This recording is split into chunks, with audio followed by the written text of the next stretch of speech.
এ বিষয়ে একটি মুলতবি প্রস্তাব আনেন বাম বিধায়কেরা, কিন্তু সেই প্রস্তাব পড়তে দেওয়া হয়নি বলে অভিযোগ বিরোধীদের। এদিন অধিবেশন শুরুর পর থেকে এ বিষয়ে কিছু বলতে চাইলেও অধ্যক্ষ বিষয়টি তাদের তুলতেই দেননি বলে অভিযোগ করেন বিরোধী দলনেতা সূর্যকান্ত মিশ্র। বিরোধীদের কণ্ঠ রোধ করা হচ্ছে বলে অভিযোগ করেন তিনি। পুরো বিষয়টি পূর্ব পরিকল্পিত বলে দাবি বাম বিধায়ক আনিসুর রহমানের। সাগর ঘোষ হত্যা মামলায় নয়া মোড়। পুলিশের দায়ের করা এফআইআরটি ভিত্তিহীন বলে দাবি করলেন সাগর ঘোষের স্ত্রী শিবানী ঘোষ। মঙ্গলবার মামলা শুনানিতে তিনি আদালতে যান।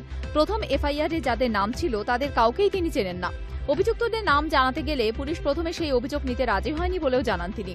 অন্যদিকে পুলিশের দায়ের করা এফআইআরতে যাদের নাম রয়েছে তারা আপাতত জামিনে মুক্ত থাকলেও নতুন করে সিআইডি তদন্তের দাবি জানান তিনি। মুকুল রায়ের করা মানহানির মামলা নিয়ে তীব্র অসন্তোষ প্রকাশ করলেন কলকাতা হাইকোর্টের বিচারপতি অভ্রনীল নিয়োগী। মঙ্গলবার এই মামলা শুনানি চলাকালীন বিচারপতি বলেন, ইতিমধ্যেই মামলার 16টি শুনানি হয়ে গেলেও এখনও অভিযুক্ত বা সাক্ষী কেউ আসেনি, তাই এই মামলা চলার অর্থ কি? উল্লেখ্য 2011 সালে বিধানসভা নির্বাচনের আগে তৃণমূল কংগ্রেস টোকেন বিক্রি করে সেই টাকায় তৃণমূল ভবন থেকে 241 জন প্রার্থীকে 15 লক্ষ টাকা দেওয়া হয়েছিল বলে অভিযোগ করেছিলেন প্রাক্তন আবাসন মন্ত্রী গৌতম দেব। এরপরই তৃণমূল কংগ্রেসের সর্বভারতীয় সাধারণ সম্পাদক মুকুল রায় গৌতম দেবের বিরুদ্ধে একটি মানহানির মামলা করেন। এই মানহানির মামলায় বিচারক এদিন অসন্তোষ প্রকাশ করেন। রেল প্রতিমন্ত্রী অধীর রঞ্জন চৌধুরীর জামিনের বিরোধিতা করে মঙ্গলবার ফের হাইকোর্টে মামলা করল রাজ্য সরকার। কলকাতা হাইকোর্টের বিচারপতি নিশিতা মাত্রে ও বিচারপতি ইন্দ্রজিৎ চট্টোপাধ্যায় ডিভিশন বেঞ্চে এদিন মামলাটি দায়ের হয়। এর আগেও অধীর চৌধুরীর জামিনের বিরোধিতা করে হাইকোর্টে মামলা করেছিল রাজ্য, কিন্তু গত 28শে নভেম্বর অধীর চৌধুরীকে স্থায়ী জামিন দেয় বহরমপুর কোর্ট। এরপরই রাজ্য সরকারের আবেদন খারিজ করে দেয় কলকাতা হাইকোর্ট এবং নির্দেশ দেয় নতুন করে এই বিষয়ে মামলা দায়ের করতে। এরই প্রেক্ষিতে আজ হাইকোর্টে মামলা করল রাজ্য সরকার।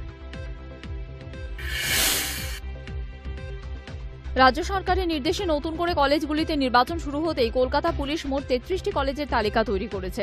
গত ফেব্রুয়ারি মাসে হরিমোহন ঘোষ কলেজে পুলিশকর্মী মারা যাওয়ার ঘটনার পরে সমস্ত কলেজে ভোট বন্ধ রাখা হয়েছিল। 16, 18, 21 জানুয়ারি 33টি কলেজে ভোট গ্রহণের দিন ধার্য করা হয়েছে। কলকাতা পুলিশের 8টি ডিভিশনে 16টি কলেজ, 3টি ডিভিশনে 13টি কলেজ, 18 তারিখে 3টি ডিভিশনে 7টি কলেজ এবং 21 তারিখে 2টি ডিভিশনে 13টি কলেজে নির্বাচন করার সিদ্ধান্ত নিয়েছে। নির্বাচনের মনোনয়নপত্র জমা দেওয়ার সময় থেকে সশস্ত্র পুলিশ বাহিনী থাকবে কলেজগুলিতে। পাশাপাশি 9টি কলেজকে স্পর্শকাতর হিসেবে ঘোষণা করা হয়েছে। এই স্পর্শকাতর কলেজগুলিতে অতিরিক্ত নিরাপত্তা ব্যবস্থা থাকছে। কুখ্যাত সমাজবিরোধী রাজেশ নায়ককে গ্রেফতার করল বিধাননগর সিটি পুলিশ। দীর্ঘদিন ধরেই ফেরার ছিল সে।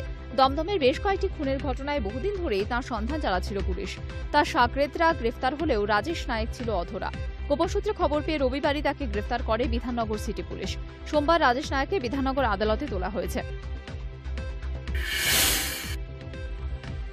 আরও একবার মান্না স্মরণ, উপচে পড়া ভিড়। প্রবাদ প্রতিম শিল্পীর গান গাইতেই অডিটোরিয়াম জুড়ে হাততালি।